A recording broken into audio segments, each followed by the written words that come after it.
Waalaikumsalam warahmatullahi wabarakatuh. Pagi, Bu. Ya, Bu. Oke, selamat pagi, Bunda. Ya, selamat pagi. Semangat pagi yang luar biasa. Sehat nih, Anda? Alhamdulillah Oke, sehat. baiklah. Hari ini maksud saya kedatangan ke sini adalah untuk memenuhi tugas saya sebagai calon guru penggerak angkatan 6 dalam tugas demonstrasi konseptual modul 3.1 tentang pengambilan keputusan berbasis nilai-nilai kebajikan sebagai pemimpin. Nah, monggo Bunda memperkenalkan diri dulu dari tempat tugasnya, dari SD mana.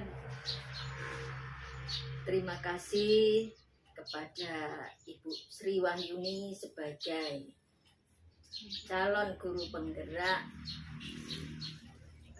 khususnya di Kecamatan Labuhan Maringgai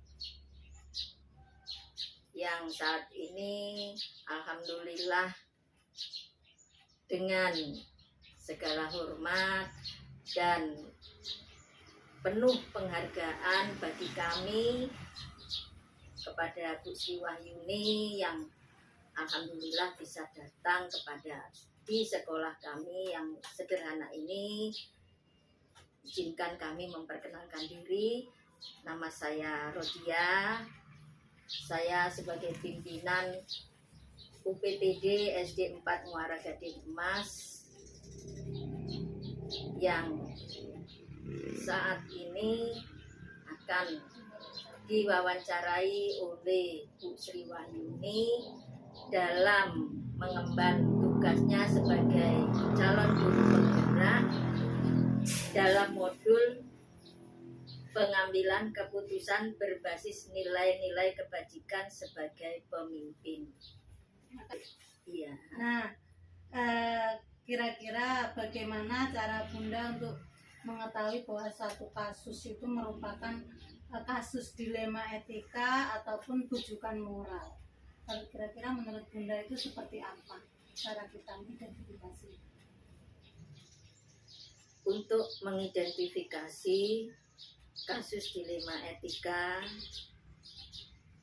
yang dan tujukan moral, itu dalam dilema etika itu adalah kasus yang dimana di sini dalam kasus itu sama-sama menduduki kebenaran. Ya, dalam menduduki kebenaran. Contohnya dalam kasus dilema dalam yang ada di SD 4 Muara Gading Emas ini, yaitu kasus nilai. Nah, di dalam nilai di sini kebanyakan rata-rata di kelas kami itu, terutama di kelas-kelas besar, nah itu ada anak-anak yang nilainya itu sangat rendah, yang mungkin kelas anak itu layak untuk tidak dinaikkan. Namun dengan musyawarah kami semua sebagai Dewan Guru dan saya sebagai pimpinan untuk berani mengambil keputusan.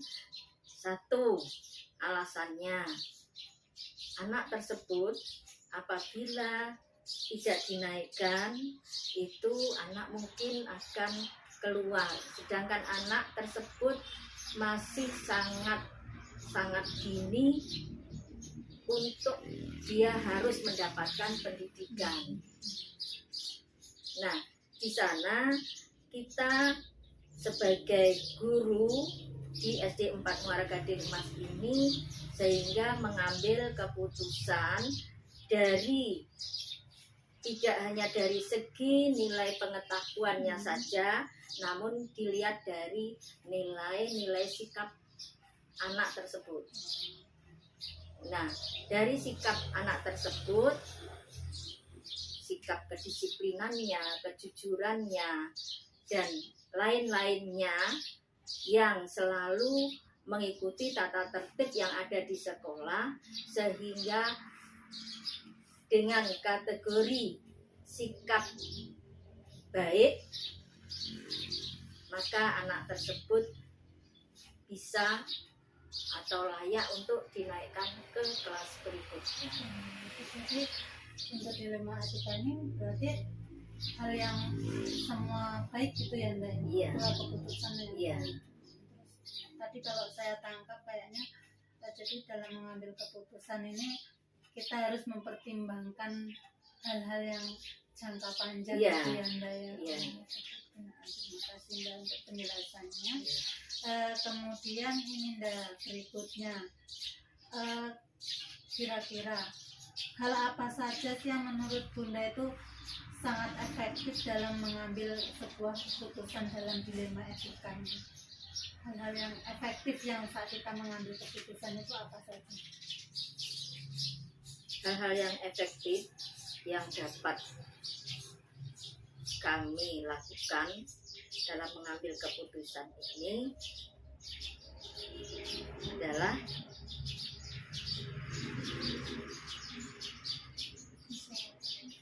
musyawarah bersama dalam semua dewan guru yang ada di SD 4 Muara Gading Mas ini. Tujuannya agar tidak terjadi kesenjangan pendapat, sehingga kita dapat menyatukan pendapat yang pendapat itu berbeda-beda tapi dapat kita satukan menjadi satu tujuan yang baik.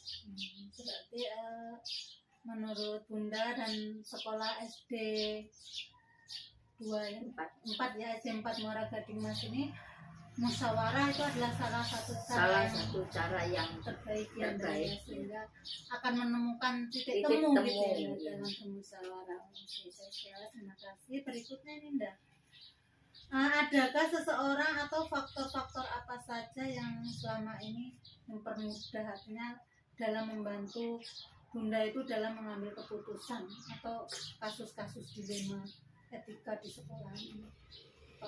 Mungkin bantuan seseorang atau hal-hal yang mempermudah supaya kita bisa mengambil keputusan dalam kasus dilema etika. Ada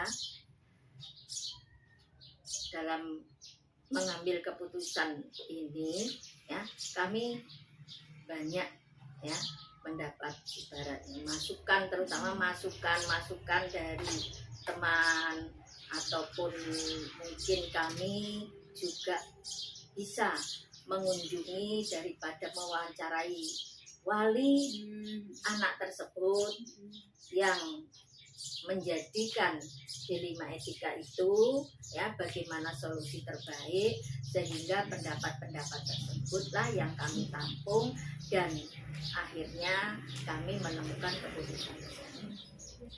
Artinya saling berkolaborasi antara guru dan wali. Kemudian, nah, ini yang terakhir ini, dari semua hal yang sudah Bunda sampaikan tadi, kira-kira pembelajaran apa yang bisa kita petik saat kita itu mengambil keputusan dalam dilema etika? Atau nanti bisa saya buat referensi saya gitu, kira-kira pembelajaran apa yang bisa kita petik saat kita mengambil keputusan? Saat kita mengambil keputusan, itu pembelajaran yang dapat kita ambil di situ adalah kita harus mengutamakan musyawarah. Dalam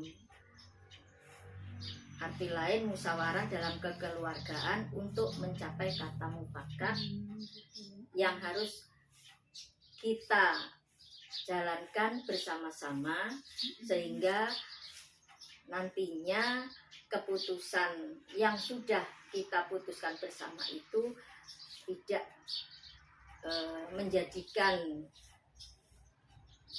kita semua ini terpecah belah. Jadi artinya memang musyawarah itu sangat penting ya Nda ya, untuk menjaga satu perpecahan. Ya Nda ya. Oke, alhamdulillah ini saya sudah terbantu sekali ya Nda ya untuk wawancara hari ini ini, dan insya Allah ini sangat membantu saya gitu ya. Saya ucapkan terima kasih untuk wawancara hari ini. Sama-sama.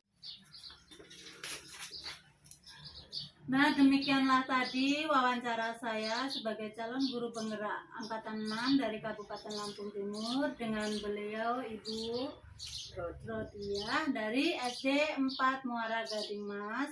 Saya ucapkan terima kasih. Wassalamualaikum warahmatullahi wabarakatuh. Waalaikumsalam.